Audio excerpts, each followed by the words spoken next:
I'm not going to get too reactionary and say the Man City downfall has started, but that does look like a sign, okay? And if you're going to be producing that, and if them 115 charges don't go your way, look, let me dissect what's gone on today.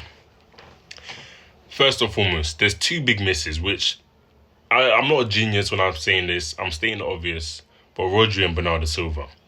But why it's so big is because those two were your only outlets in terms of progressing the ball from your defence to the attack. And they were the two outlets in terms of, if anyone's in danger, pass the ball to me. Let me take the responsibility. Wait, Mark Gay, you don't know what to do with the ball? Pass it to me. I'm Rodri. Pass it.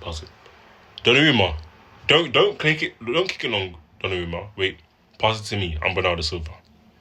The defenders as well, Kusanov, Gay, they haven't got Rodri and Bernardo to pass to them and be like, alright, cool. You take care of the ball. Now you have to do something with the ball.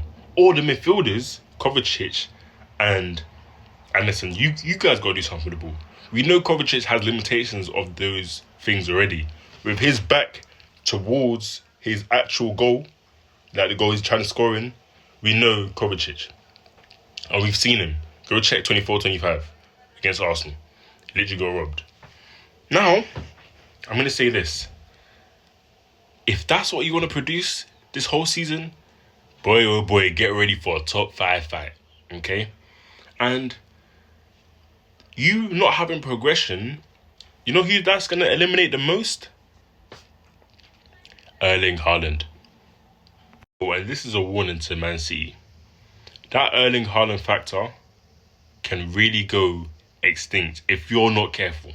Because if you lot's only way of getting the ball to Erling Haaland is via 1,000-yard pass in the air that he has to control somehow and hold two centre-backs off in the meantime, that's really going to just take away anyone's fear factor of Haaland. Because do you know what that's going to do? If word gets round that you guys can't progress the ball to Haaland quickly enough, or even into the places where he likes it, i.e. the channels or into his feet, defenders around the league or even Europe, they're going to be like, oh no, you're a machine, Haaland, but I don't think your batteries are in you. And if the batteries aren't in you, are you really a machine? That's the questions people are going to start asking of Haaland. Yeah, you're good. Yeah, we know how many goals you score. Yeah, you're a robot. But what good is a robot if there's no batteries in him? Think about it, guys. Now, the people who can help Erling Haaland, he's looking to his left, he's seeing Doku. He's looking to his right, he's seeing Semenyo. I'm not sure it's the same feeling he had a long time ago when he's looking at seeing De Bruyne. He was seeing Mahrez. He was seeing Rodri. He was seeing Bernardo. You guys... I'll start off with Semenyo. I mean no disrespect when I say this, but Semenyo dribbles like the capital letter H. Have you seen the capital letter H? It's like this. Semenyo dribbles like... Yeah, he's hench, so maybe this is why he dribbles like this, but I don't think it's moving anyone. Yeah, the step overs is nice, but when you see Semenyo against a low block team doing the step overs, trying to maneuver something, you kind of look at him like, oh, okay, nice. But you're not scared. And that's a big, big problem. That's a big, big problem. If the wingers can't even attract people because their 1v1 ability ain't even all that, that's just more people around Erling Haaland. Haaland's cool, but around 2 or 3, he's not that good. Okay? So, Semenyo as well, I felt like he would bang for Man City, which he did initially. But that's because of him and his characteristics. Because he's fast, he's strong, can shoot, can finish, good awareness in the box, knows where to be. That's not because the system of Man City and him have come together like two pieces of metal. No. But it's because he himself is a good player. But how much can you rely on you being a good player? to get the best in Man City. Go look at Raheem Sterling. Pep Guardiola comes into City and says, right, hold on. I know what you're best at, and I know what you're not good at. We're not even going to handle what you're not good at. We're going to just attack what you are good at. You got pace? Okay. You can shoot, but I wouldn't rely on your shooting. Why do you think so many of Raheem Sterling's goals came from him getting there, into the box, flash across the box, he taps it in? Yeah, no, don't worry. He did score some screamers, some big goals. 80-19 against Tottenham, cuts in, bangs it in. But majority of his goals was like the 89 goal he scored against Chelsea. Arriving into the box, boom, crash it in, tap in. Semenyo might need to adopt that, because if the onus is on him to be the dribbling creative one, I don't know how far Man City is going to go. And back to the ball progression stuff with Rodri and Bernardo. I want to say this, Man City fans, yeah? Honestly saying this.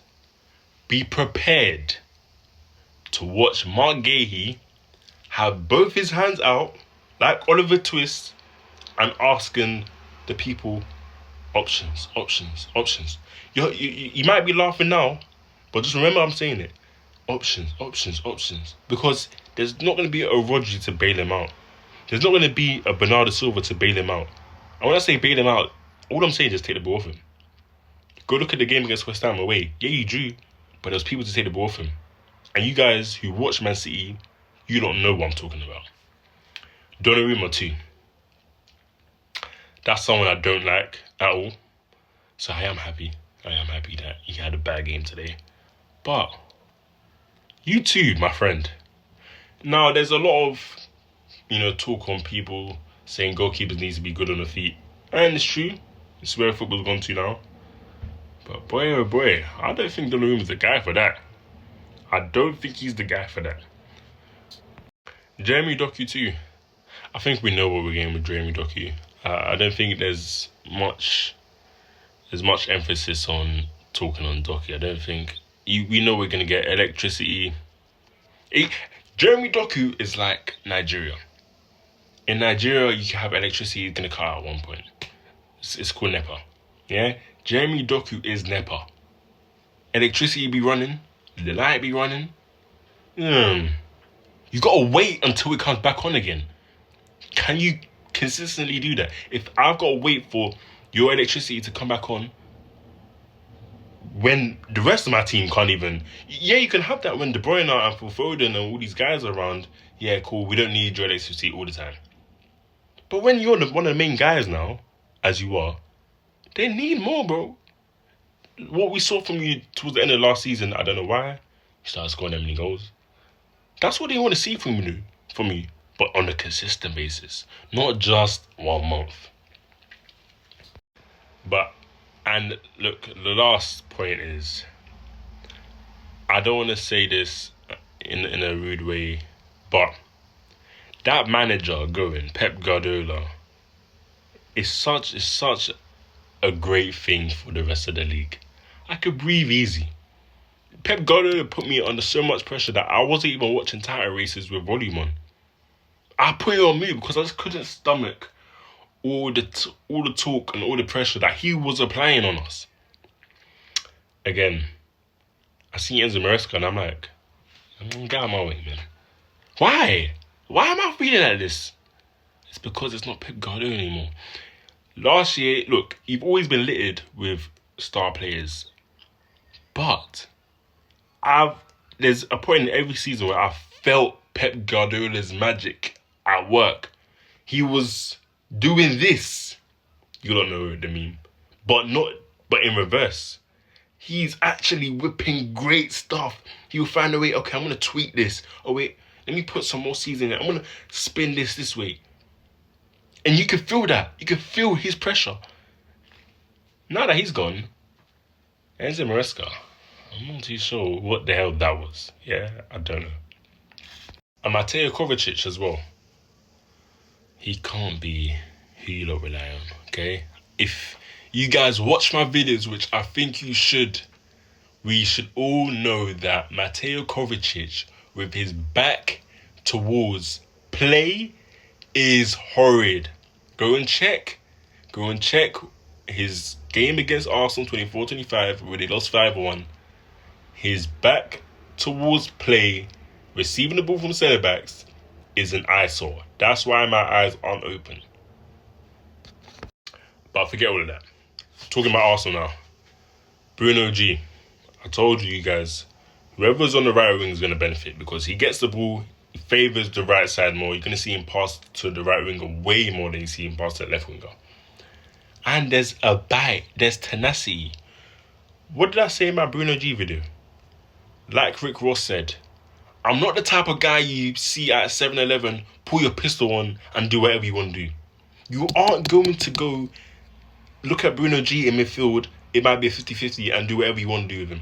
He wants to get stuck in. He wants that challenge. He wants the tenacity. He wants to test you. That's what Bruno G wants. He doesn't want to just be pretty and side to side, maybe like Mendy. No, he wants to get stuck in.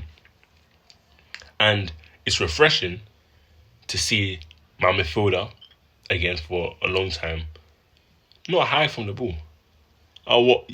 You guys having trouble, Gabriel? No, I'm here. I'm an option. Hey, me. That's what he's doing. He's raising his hand. Me, pass me. I'm here. And that's why I can respect Bruno G. The biggest thing for me now is Arteta. You are now tasked with maybe one of the easier tasks of your managerial career, which is rotating the squad. You've got a great squad right there. You look at the people who didn't even play today or on the bench who could play. Just rotate. We don't want to see Declan Rice have hands on hips again. We don't want to see people run into the ground again. I think if this was Pep Guardiola, he would for sure win the league because he would play certain people in this game, that game, this game, that game. He doesn't need main guys. He will switch it. How many times do we see Pep switch it and then this person's done well for them? Off the top of my head, I remember Julian Alvarez coming in for Haaland at times and they were winning games. They were missing a few people. Kevin De Bruyne missing, Haaland missing. They go Everton away, win 3-1. So, I'm just saying you should be retaining way more. Way more. Thank you guys for watching the video. It's not easy to record, but yeah, spent a lot of time trying to record.